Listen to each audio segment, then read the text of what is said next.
सब याद आती हैं कि पास्ट में हमने कैसे और किस भारत के लिए आज़ादी लड़ी।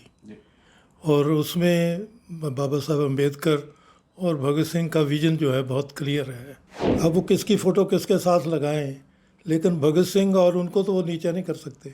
उनके आदर्शों को अगर कोई कह रहा है कि मैं उन आदर्शों, कल लोग साहब पूछेंगे उसका भी कि आपने उन आदर्शों में आगे क्या किया।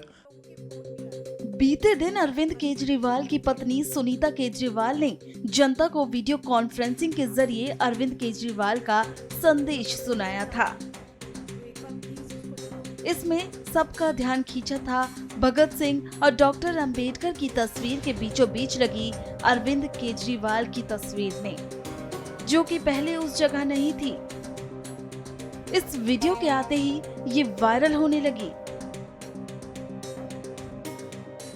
अब इस तस्वीर के मामले पर भगत सिंह के भतीजे प्रोफेसर जगमोहन सिंह ने अपनी प्रतिक्रिया देते हुए क्या कहा, सुनिए। जो वक़्त है उसमें सब याद आती हैं कि पास्ट में हमने कैसे और किस भारत के लिए आज़ादी लड़ी। और उसमें बाबा साहब अम्बेडकर और भगत सिंह का विजन जो है बहुत क्लियर है। लेकिन आज जो हो रहा है कि आज तुम्हारे लोकतंत्र को ही खतरा बन रहा है कि आप मतलब अपोजिशन को इस वक्त आके मैदान से हटाने की कोशिश करें, तो ये ख़तरनाक हालात है। जिसको भगत सिंह ने ये कहा था कि ऐसा वक्त आ जाता है जब समाज में जो सामाजिक तरक्की है वो रुक जाती है, तो फिर पेशाखड़ी ताकतें जो हैं वो ज़्यादा जोर पकड़ लेती हैं और डर रहता है कि वो समाज को नुकसान ना कर दें। लेकिन उस वक्त एक इनकलाबी जज्बे की ज़रूरत होती है। तो इसलिए मतलब आज इनकलाबी जज्बा कहाँ से भी आए, क्योंकि मेरा कोई ख़ास किसी व्यक्ति से नहीं, लेकिन जो आज और ये मुझे याद दिला रहा था कि ब्रिटिश भी यही करता था कि आप अपने लोगों को जो आपके साथ मतलब आपके ख़िलाफ़ आवाज़ उठाते हैं उनकी जायदादें जब्त करनी, उनको जेलों में बगैर किसी कानून के रखना। और ये जो प्रचलन चल रहा है ये मुझे तो वही याद करा रहा है कि मतलब ब्रिटिश राज की तरफ हम बढ़ रहे हैं। तो उसमें जो भी अड़ेगा, इसके ख़िलाफ़ लड़ाई लड़ेगा, मैं तो उसको सल्यूट करूँगा। तो आपको लगता है जब तस्वीर को लेकर काफ़ी विवाद हो रहा है कि केजरीवाल की तस्वीर भगत सिंह जी के साथ लगाई, तो देखिए मैं समझता हूँ कि ये विषय नहीं है। अच्छा, अब वो किसकी फ़ोटो किसके साथ लगाएं, लेकिन भगत सिंह और उनको तो वो नीचा नहीं कर सकते।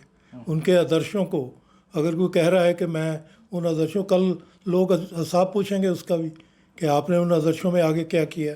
लेकिन इस वक्त मैं समझता हूँ कि सबसे बड़ा जो उनके आदर्शों पे हमला हो रहा है वो इस प्रेजेंट सरकार से हो रहा है। और उसमें ख़ास तौर पर ये जो है विचारधारा कि लोगों को बांट के लड़ा के अपने ऑपोजिशन को ख़त्म करके, और ये जो स्टैंडर्ड है कि साम दाम दंड भेद से आपने अपने जो मुखालफ है उसको हटाना है। लेकिन अगर आप मुखालफ हटाएंगे तो जो मतलब लोकतंत्र है वो ख़त्म हो जाता है। आप याद रखिए कि भगत सिंह जब बीके दत्त के साथ असेंबली में गए थे, सेंट्रल असेंबली में दिल्ली 8 अप्रैल 1929 को, तो उन्होंने दो चीज़ों की चिंता की थी। उन्होंने कहा कि अगर व्यक्ति की आज़ादी छीनी जाएगी, क्योंकि उस वक्त पब्लिक सेफ्टी बिल व्यक्ति की आज़ादी छीनने के लिए आ रहा था, तो वो कहते कि अगर आज़ादी छीनी जाएगी व्यक्ति की तो फिर संपूर्ण आज़ादी नहीं हो सकती। और दूसरा उन्होंने कहा था कि अगर लोगों को इकट्ठे होकर अपनी बात करने का हक़ नहीं मिलेगा, जो ट्रेड डिस्प्यूट बिल था, तो लोकतंत्र नहीं हो सकता। तो मुझे लगता है कि आज उन वैल्यूज़ पर हमें ध्यान देना चाहिए।